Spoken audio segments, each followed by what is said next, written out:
अपना जो part third है ह्यूमन एक्सक्रीटरी सिस्टम और प्रोडक्ट्स का, इसके बाद जो है वो अपन कॉर्टेक्स और मेड्यूला के बारे में देखेंगे, जहाँ पे अपन ने दो चीज़ों के बारे में देखा था। किडनी के अंदर दो चीज़ें होती है, कॉर्टेक्स और मेड्यूला। मैंने जो पार्ट सेकंड में भी बताया था कि इसके अंदर पीसीटी आती है, मेल्फिजन बॉडी आती है। मेल्फिजन बॉडी किसे कहते हैं? बोमन कैप्सूल प्लस ग्लोमेरुलस को अपन क्या बोलते हैं? मेल्फिजन बॉडी के नाम से जानते हैं।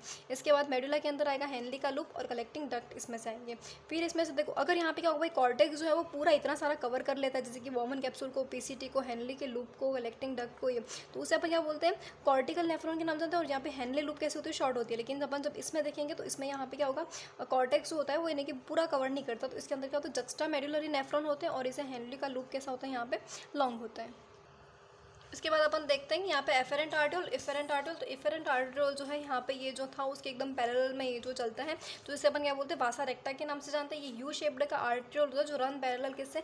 हेनली के लूप के पैरेलल चलता है, उसे अपन जैसे कि वासा रेक्टा के नाम से जानते हैं। और ये एब्सेंट होता है कॉर्टिकल नेफ्रॉन के अंदर, ये एब्सेंट रहता है। इसके बाद आता है यूरिन का फॉर्मेशन कैसे होता है? तो यूरिन का फॉर्मेशन सबसे पहले होता है urine formation involve the 3 main steps, जिसमें से अल्ट्रा फिल्ट्रेशन होता है, रीएब्जॉर्प्शन होता है और उसके बाद यहाँ पे क्या होता है? सिक्रेशन होता है। तो यूरिन का भाई 3 स्टेप से गुजर के फिर जाता है, ये वाली बात अपन को ध्यान रखनी है। सबसे पहले यहाँ पे क्या होता है? Take place in malpighian body. Malpighian body के अंदर ये होता है। सबसे पहले यहाँ पे एफेरेंट आर्ट्रियोल, इफेरेंट आर्ट्रियोल, ये ग्लोमेरुलस है। अब यहाँ पे क्या देखो, यहाँ पे जो बोमन कैप्सूल है, तो यहाँ पे ग्लोमेरुलस के नीचे यहाँ पे एक लेयर बनी हुई, जिसे अपन बोलते हैं एंडोथीशियम ऑफ ब्लड कैपिलरी के नाम से अपन यहाँ पे जानते हैं। इसके बाद यहाँ पे फिर से एक लेयर है, जिसे अपन क्या बोलते हैं? बीच की जो जगह से बेसमेंट मेम्ब्रेन बोलते हैं। और ऐसा ऐसा बनना ना एल्वोलाई के अंदर भी देखा था। और ये वाली जो है इसे अपन बोलते हैं पॉडकास्टर सेल या बोमन कैप्सूल के नाम से यहाँ पे जानते हैं।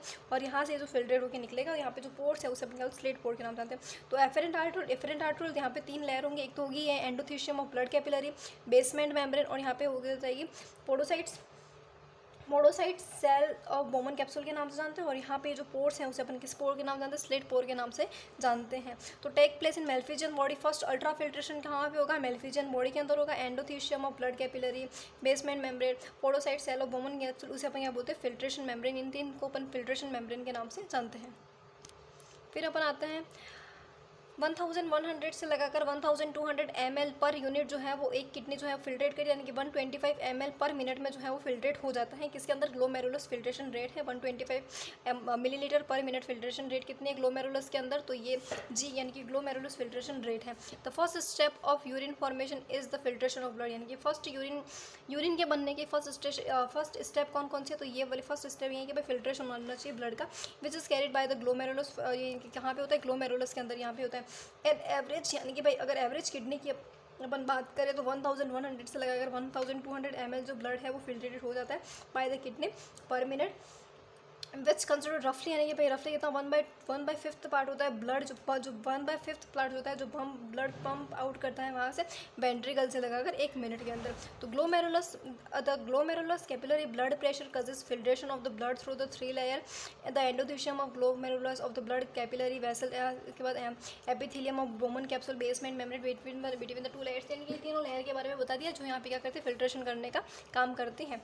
इसके बाद आता है The epithelial cell of Bowman capsule is called podocytes are arranged in intercode of the manner, so they leave some minute slit pores, यानी कि कुछ spores होते हैं जिसे अपन slit spore के नाम से यहाँ पे जानते हैं।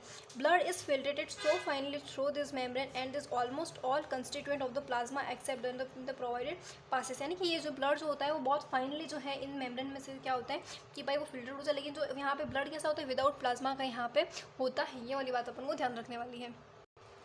Outer to the lumen of Bowman capsule, यानी कि भाई जो बोमन कैप्सूल होते हैं उसके आउटर वाले लेयर पे यहाँ पे होता है। Therefore it is considered at the process of ultra filtration, यानी कि इसी वजह से उसको इस प्रोसेस को क्या बोलते हैं? अल्ट्रा फिल्ट्रेशन के नाम से अपन जानते हैं। The amount of filtrated found by the kidney in per minute is called glomerulus filtration rate के नाम से जानते हैं। वो कितना होता है? 125 ml होता है, यानी कि 180 लीटर पर मिनट के नाम से अपन बोलते हैं। फिर सेकंड स्टेप कौन से थे? रीएब्जॉर्प्शन में क्या होगा? The filtrate volume per day is approx 180 litre होता है, यानी कि 180 लीटर जो है वो मतलब फिल्ट्रेट होता रहता है पर डे के हिसाब से। ठीक है, पर मिनट में तो अपन ने देख लिया कि भाई कितना होता है? 125 ml पर मिनट होता है। The urine release per day is 1.5 litre, यानी कि पर डे में कितनी यूरिन रिलीज होती है? 1.5 लीटर पर मिनट जो यूरिन होती है वो पर डे रिलीज होती है। और नियरली 99% तो क्या होती है उसका रीएब्जॉर्प्शन बाद फिल्ट्रेशन, और रीएब्जॉर्प्शन यहाँ पे हो जाता है। अब रीएब्जॉर्प्शन कैसे होगा? यहाँ पे देखो, यहाँ पे बहुत सारे जो है यहाँ पे मतलब दिए हुए हैं, यानी कि बहुत सारे आयन्स दिए हुए हैं। यहाँ पे Na+ आयन है, पीसीटी में कौन कौन सा आयन है वो वाली देख लो। देखो हेनली के लूप में तो सिर्फ HCl और NaCl मतलब HCl का H2O और अपन को NaCl ही देखने को मिलेगा। सबसे ज़्यादा पीसीटी में जो बहुत ज़्यादा आयन अपन को देखने को मिले, जैसे कि Na+ आयन है, H2O है, अमीनो एसिड है, HCO3 है, ग्लूकोज है, H+ आयन और NH3 है। तो इन सब के आयन्स के जो नाम है वो अपन को याद रखने वाले। देखो Na+ है, H2O तो है ही, अमीनो एसिड भी है ही, HCO3 कार्बोनेट आयन भी है, ग्लूकोज भी है, अमोनिया भी है, H+ भी है। नीचे जाओगे तो आपको वाटर का एब्जॉर्प्शन होगा, यानी कि इन सारे आयन्स का यहाँ पे क्या हो रहा है, एब्जॉर्प्शन हो रहा है। यहाँ पे पहले से प्रेजेंट नहीं है, जैसे जैसे ब्लड यहाँ पे आएगा तो जब एब्जॉर्प्शन होगा। फिर यहाँ पे NaCl का एब्जॉर्प्शन हो जाएगा। Na यहाँ पे भी था, Na यहाँ पे भी है, HCO3 यहाँ पे भी था, HCO3 यहाँ पे भी है, और यहाँ पे दूसरा कौन सा जगह, यानी कि K+, यानी कि पोटेशियम आयन जो है यहाँ पे ऐड होने वाली बात है। यहाँ से फिर H2 है, यहाँ पे यूरिया है, और यहाँ पे क्या H2 है। तो यहाँ पे थोड़ा सा यूरिया ना यहाँ से बाहर निकला जा रहा है, मतलब ऐसे तो यूरिया यहाँ से निकल जाना चाहिए, लेकिन कुछ अमाउंट ऑफ यूरिया जो है यहाँ पे प्रेजेंट है। यहाँ पे क्यों प्रेजेंट है वो अपन को यहाँ पे देखेंगे, लेकिन ये वाली बात इंपॉर्टेंट है तो उसको थोड़ा हाईलाइट करके रखना। ये कुछ इंपॉर्टेंट बात है यहाँ पे मैंने नोट करके रखी हुई, तो आप इसको यहाँ पे देख सकते हो। देखो फिल्ट्रेशन में, देखो फिल्ट्रेट क्या होगा, यहाँ पे प्लाज्मा विदाउट प्रोटीन का होगा। प्लाज्मा का कंपोजिशन कितना होता है, वाटर में 90 to 92%, यहाँ पे प्रोटीन यहाँ पे कुछ नहीं होगा। ये प्लाज्मा की बात चल रही है। इनऑर्गेनिक में Na+, K+Ca+Cl- यहाँ पे इनऑर्गेनिक होते हैं। ऑर्गेनिक में ग्लूकोज, अमीनो एसिड और लिपिड होते हैं, यूरिया, कैरेटिन, और यहाँ पे क्या होता है, कैरेटिन और H2O यहाँ पे प्रेजेंट होता है। पीसीटी यानी कि सबसे ज़्यादा रीअब्जॉर्प्शन कहाँ पे हो जाता है, पीसीटी के अंदर ये हो जाता है। 70 to 80% reabsorb because the brush border of epithelium present, यानी कि ब्रश बॉर्डर की जो एपिथेलियल है वो वहाँ पे प्रेजेंट होती हैं। इसके बाद अपन देखते हैं पीसीटी में अब रहता है डिसेंडिंग हेनली लूप की बात करेंगे तो वाटर परमिएबल होती है, यानी कि पूरा वाटर का एब्जॉर्प्शन करती है। असेंडिंग हेनली की लूप होती है वो NaCl+ आयन का, मतलब NaCl+ आयन का, NaCl ही है ना, तो NaCl+ आयन का यहाँ पे क्या करती है, ये एब्जॉर्प्शन करती है। और डीसीडी जो है वहाँ पे K+ आयन का सिक्रेशन होता है। ये अपन ने देखा था, मैंने बोला था कि यहाँ पे K+ आयन रहता है। मैंने बोला था कि थोड़ा सा यूरिया ना यहाँ से बाहर निकलता है, थोड़ा सा हाईलाइट करना हो तो यहाँ पे होता है, क्योंकि वो क्या करता है, ऑस्मोलेरेटिंग रेगुलेशन करने का यहाँ पे काम करता है। ये वाली बात यहाँ पे ध्यान देने वाली है। अब इनके कुछ इंपॉर्टेंट फंक्शंस हैं, वो सारे को अपन फटाफट पढ़ लेते हैं। देखो प्रॉक्सिमल कॉन्वोल्यूटेड ट्यूब्यूल का क्या मतलब होता है, PCT is lined by the simple cuboidal brush border of epithelium which is increases the surface area of reabsorption, यानी कि जो एपिथेलियल सेल होती है वो रीअब्जॉर्प्शन के लिए यहाँ पे क्या होती है, यहाँ पे प्रेजेंट होती है। Nearly all the essential nutrients 70 to 80% जो इलेक्ट्रोलाइट जो होते हैं वाटर जो रीअब्जॉर्ब हो जाते हैं यहाँ पे। PCT also help to maintain the pH को मेंटेन करने का काम करती है, मतलब आयोनिक बैलेंस को बनाने का काम करती है बॉडी फ्लूइड के अंदर। इसके बाद selection secretion and the hydrogen ion, ammonia, potassium ion in the filtered by the HCO3 ion. और ये HCO3 ये मतलब कौन कौन सा आयन का सिक्रेशन करती है सारा मैंने बता दिया, तो एक बार से पढ़ लो या फिर स्क्रीनशॉट ले लोगे तो फिर भी आपको समझ में आ जाएगी। स्क्रीनशॉट लेके फिर पढ़ना है, ठीक है। हेनली का लूप में क्या करती है, reabsorption the minimum ascending loop, यानी कि मिनिमम जो असेंडिंग लूप होती है वहाँ पे मिनिमम एब्जॉर्प्शन वहाँ पे हो जाता है। However the region plays a significant role in the maintenance the high osmoregularity का भी यहाँ पे बना के रखती है। The descending loop of the Henle is a permeable of water, यानी कि भाई जो डिसेंडिंग वाला जो है उसमें वाटर का यहाँ पे एब्जॉर्प्शन तो ऑलमोस्ट इम्परमिएबल ऑफ इलेक्ट्रोलाइट, और ये इम्परमिएबल होती है इलेक्ट्रोलाइट के लिए, कौन सी, डिसेंडिंग वाली। The concentration of filtrate as it is moves down, और फिर जो कंसनट्रेशन का जो मूव्स डाउन यहाँ पे फिर जो कंसनट्रेशन जो होता है फिर वो मूव यानी कि नीचे की तरफ फिल्ट्रेट होके जाता है। The ascending limb of impermeable to the water but allow the transport of the electrolyte actively और पैसिवली। तो जो असेंडिंग लेम जो होती है वो कैसी होती है, इम्परमिएबल होती है वाटर के लिए। डिसेंडिंग वाली जो थी वो इलेक्ट्रोलाइट के लिए इम्परमिएबल थी, और असेंडिंग वाली जो है वो वाटर के लिए इम्परमिएबल है। इसके बाद allow to transport of the electrolyte of the, यानी एक्टिवली और पैसिवली जो है वो इलेक्ट्रोल का यहाँ पे क्या करती है, ट्रांसपोर्ट करती रहती है। Therefore as the concentration filtrated pass upward in the dilute due to the masses of the electrolyte of the medullary fluid, फिर मेडुलरी फ्लूइड्स जो है वो सारे यहाँ पे ऐड होते रहते हैं। इसके बाद आता है डिस्टल कॉन्वोल्यूटेड ट्यूब्यूल्स की बात करेंगे तो यहाँ पे Na+, K+ और HCO3 आयन यहाँ पे प्रेजेंट होते हैं, वो अपन ने देखा था। Condition of the reabsorption Na+ water and water take place in this segment, Na+ water का और यहाँ पे इसका एब्जॉर्प्शन होता रहता है। DCT is also capable of reabsorption of HCO3 and selectively secretion of hydrogen, potassium ion, NH3 to maintain the pH of the sodium potassium balance बना के भी रखने का काम करती है। pH को और कौन मेंटेन कर रहा था, PCT भी यही काम कर रही थी, pH को मेंटेन करने का।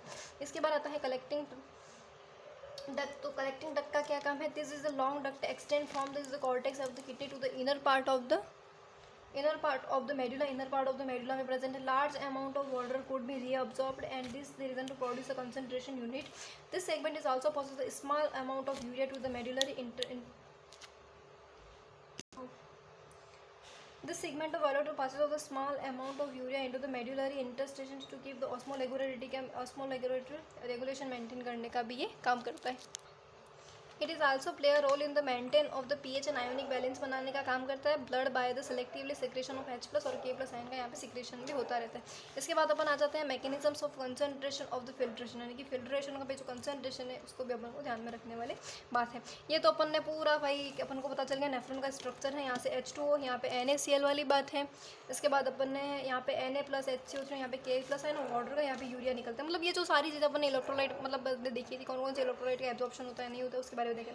तो भाई कंसंट्रेशन को अपन को बहुत अच्छे से ध्यान रखना है। देखो यहाँ पे जो पीसीटी और डीसीटी में उसकी कंसंट्रेशन क्या होती है 300 ml, जो 300 मोल जो है यहाँ पे मोल पर लीटर उसकी जो कंसंट्रेशन यहाँ पे कितनी है 200 है, और यहाँ पे कितनी है 1200 है। तो 300, 200 और 1200, यानी कि ये जो तीन कंसंट्रेशन है उसको अपन को ध्यान में रखना है। यहाँ पे कौन सी कंसंट्रेशन है, यहाँ पे आइसोटेनिक है पीसीटी में और डीसीटी में।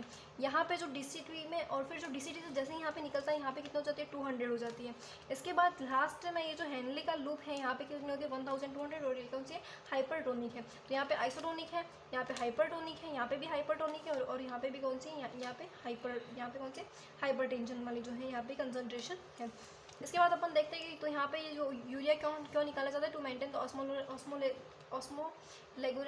रेगुलेशन को मेंटेन करने के लिए यहाँ पे ऐसा किया जाता है। इसके बाद ब्लड में जो क्या होता है 300 मोल ब्लड जो है also known as counter current mechanism, यानी कि जो आईए वाला जो है वो आइसोटोनिक वाला उसे अपन क्या बोलते हैं काउंटर करंट मैकेनिज्म्स के नाम से भी जानते हैं। यूरिया प्लस कैरेटिन जो और प्लस वाटर को अपन क्या बोलते हैं यूरिन के नाम से, यानी कि पूरा जो वाटर का मतलब पूरा जो यूरिन का जो रीअब्जॉर्प्शन यूरिन का जो है वो फिल्ट्रेशन यहाँ पे हो चुका है, और वाटर का और जो आयन का जो रीअब्जॉर्प्शन है वो सारी चीज़ें यहाँ पे हो चुकी है। Mammals have ability to produce a concentrated unit, यानी कि मैमल्स के अंदर ये एबिलिटी होती है कि भाई कंसनट्रेटेड यूरिन को वो प्रोड्यूस कर सके। The Henle loop vasa recta play the significant role in this, यानी कि हेनली के लूप बासा रेक्टा यू शेप की जो थी वो सिग्निफिकेंट रोल प्ले करती है इसके अंदर। The flow of filtrate to limbs of the Henle loop is opposite direction, thus is the forms of counter current, यानी कि भाई काउंटर करंट यानी कि पीसीटी और डीसीटी वाले को अपन क्या बोलते हैं काउंटर करंट के नाम से जानते हैं। कितना 300 जो है वो आइसोटोनिक यहाँ पे सोल्यूशन यहाँ पे होता है। इसके बाद यहाँ पे होता है the flow of the blood through the two limbs of the Vasa रेक्टा is also counter current pattern के नाम से अपन को जानते हैं। The proximately between the Henle loop and the vasa recta as well as the counter current helping to maintain the increasing the osmoregulatory inner medulla में maintain करने का काम करते हैं। interstitial of the 300 ml पर यहाँ पे cortex and absent 100-200 ml पर latent है कि भाई मैंने सारा बता दिया कि भाई यहाँ पे 300 होता है, यहाँ पे 200 वाला होता है, और यहाँ पे जो है वो हेनली के लूप में कौन सा हो जाता है 1200 वाला हो जाता है इनर मेडुला के। ये पूरा कितना इसके अंदर होता है इनर मेडुला के अंदर ही भाई ये वाली सारी चीज़ होगी। The gradient is mainly is called by the NaCl और यूरिया, और ये जो ग्रेडियंट मेनली किसके काज NaCl और यूरिया के द्वारा यहाँ पे काज्ड होते हैं। NaCl is a transporter of the ascending link, यानी कि जो असेंडिंग हेनली की जो लूप है वहाँ पे ये होता है NaCl, और the Henle loop which is the exchange with the descending limb of the वासा रेक्टा, और ये जो है जो हेनली के बीच इज द एक्सचेंज, और किससे एक्सचेंज है जो डिसेंडिंग जो हेनली की लूप है और वासा रेक्टा जो है यहाँ से एक्सचेंज होता रहता है।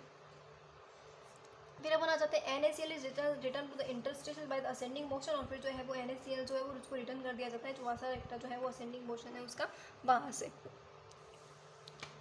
Similarly, small amount of urea enter in the thin segment of ascending limb Henle loop, which is transported by the substance facilitated by the collecting tubule से भाई थोड़ा सा जो है उसको reabsorb किया जाता है। The above described transport urea को absorb किया जाता है। The above described transport of the substances by the special arrangement of Henle loop vasa recta is called counter current mechanisms के नाम से अपन जानते हैं। The mechanisms help to maintain the concentration gradient medullary interstitial presence to such as the interstitial gradient help to an easy passage through the water form of the collecting tubule there the concentrating of the filtrate unit, यानी कि भाई जो पूरा का भाई reabsorption हो जाएगा। फिर बाद में जो पोर्शन बचता है कैरेटिनिन वाला, कैरेटिन यूरिया फिर NaCl वाला, उसे अपन किसकी यूरिन के नाम से अपन जानते हैं। Human kidney can produce the urine nearly 4 times concentrated than the initial filtrated form. तो जो ह्यूमन के देखो ह्यूमन की जो किडनी जो होती है वो यूरिन को प्रोड्यूस करती है 4th टाइम, यानी कि 4th टाइम जो होता है जो इनिशियल फिल्ट्रेशन की जो फॉर्म थी उसका जो 4 टाइम्स होता है इतनी यूरिन जो है वो वहाँ पे प्रोड्यूस करता है। इसके बाद अपन आ जाते हैं रेगुलेशन ऑफ किडनी फंक्शन। तो भाई किडनी कैसे कैसे फंक्शन करती है, उसका कैसे कैसे रेगुलेशन होता है उसके बारे में देखते हैं। तो एक तो जो होता है वो हार्मोनल के कारण होता है, एक तो होता है फिर जो रेनल एंजियोटेनिन मैकेनिज्म्स होता है उसके कारण, और जो हार्ट के कारण होता है ये रेगुलेशन होने का काम करता है। तो देखो यहाँ पे ये क्या है, ये हाइपोथैलेमस है। हाइपोथैलेमस में यहाँ पे क्या है पिट्यूटरी ग्लैंड है। पिट्यूटरी ग्लैंड के नीचे यहाँ पे क्या है न्यूरोफाइगस करके यहाँ पे क्या है एक सेगमेंट है। ये जो न्यूरोफाइगस करके जो है, जो यहाँ पे एडीएच और यहाँ पे क्या होता है, वेसो पेरिसिन यहाँ पे प्रेजेंट होता है। अब ये जो है ग्लोमेरुलस है, ब्रोमन कैप्सूल है, पीसीटी डीसीटी वाटर यहाँ पे निकलेगा, डीसी यहाँ पे रीअब्जॉर्प्शन होगा, ठीक है। और ये जो एडिनोहाइपोफाइसिस, ये वाला जो पोर्शन है उसे अपन एडिनोफाइसिस के नाम से जानते हैं।